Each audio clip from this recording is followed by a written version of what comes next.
ඉතින් අපි හැමෝම දන්නේ නත්තල කියන්නේ සාමයේ සතුටේ පණිවිඩය අරගෙන එන කාලයක් විදිහටනේ.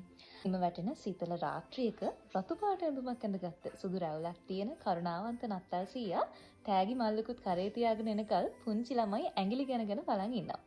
ඒත් ඔබ කවදාවත් හිතුවද මේ සුන්දර කතාව ඇතුලේ අඳුරු පැත්තක් තියෙනවා කියලා? යුරෝපීය ජනප්‍රවාදවල විශේෂයෙන්ම ජර්මනිය සහ ඕස්ට්‍රියාව වගේ රටවල සියවස් ගණනාවක ඉඳන් පැවතෙන භයානක විශ්වාසයක් තියෙනවා. ඒ තමයි නත්තල් සීයා තනියම නෙවෙයි ගමන යන්නේ කියන එක. එයාගේ සෙවණැල්ල වගේ තවත් කෙනෙක් එයාගේ පස්සෙන් එනවා. එයා නමින් ක්‍රම්පස්. ක්‍රම්පස් කියන්නේ නත්තල් සීයා වගේ කරුණාවන්ත කෙනෙක් නෙවෙයි. අඩක් එළුවෙක් අඩක් යක්ෂයෙක් වගේ පෙනුමක් තියෙන අතිශය බියජනක රූපයක්. මේ දෙන්නගේ රාජකාරිය බෙදලා තියෙන්නේ මෙන්න මෙහෙමයි. නත්තල් සීයා ගාව තියෙනවා ළමයින්ගේ නම් ලයිස්තුවක්. අවුරුද්ද පුරාම හොඳට හිටපු අම්මට තාත්තට කීකරුණු ළමයින්ට නත්තල් සීයා රහසෙම ඇවිත් තෑගි දීලා යනවා.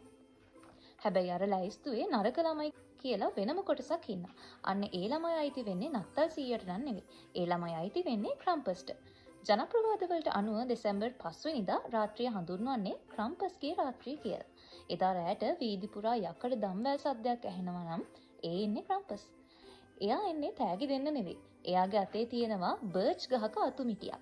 නරක ළමයින්ට ඒ අතු වලින් පහර දෙන්න ඔහු පසුබට වෙන්නේ නැහැ.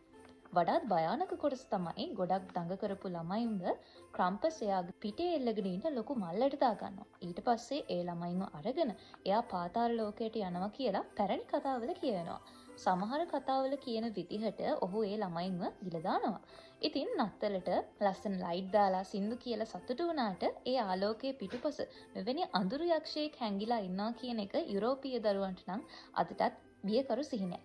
මේ පාර නත්තලට සීනු සද්දයක් ඇහෙනකොට පොඩ්ඩක් කල්පනා කරන්න. ඒ එන්නේ නත්තල් සීයා එන එකේ සීනු සද්දෙද? එහෙමත් නැත්නම් ක්‍රම්පස්ගේ දම්වැල් සද්දෙද කියලා.